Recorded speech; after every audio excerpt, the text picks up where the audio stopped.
hari gihe ushaka gutegereza ngo wandiye ninjye wakuriye kuki icyo kintu utacyumva ibyo narubizi ukagenda uvuga ngo kiracyana narakiriye ahubwo ninjye wakuriye kuki mwumva ko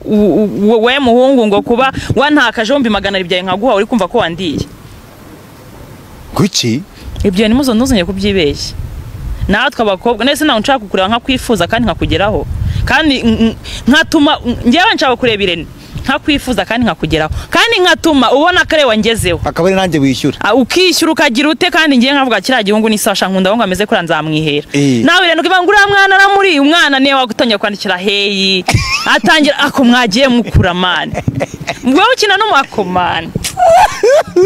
abakobwa bigeze natwe nanyi nshaka kubona umuntu avuga ura mungu ni sawa ngiye nkatuma ungeraho kandi ari ngibishaka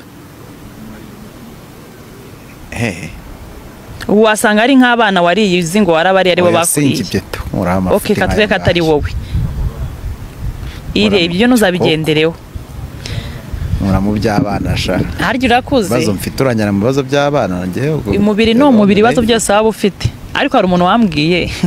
ngo umusore ufite ibibazo ngo reka ngo kabimase bazakubeshya ni imikino yabijuse gute imikino yabijuse ja yabijuse gute bafite ibibazo byakemutse nye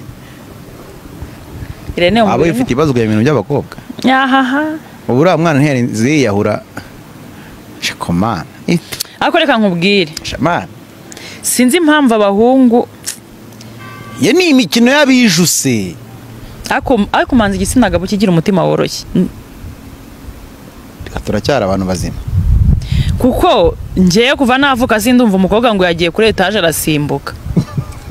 nukuri abahungu muhamuhazi iki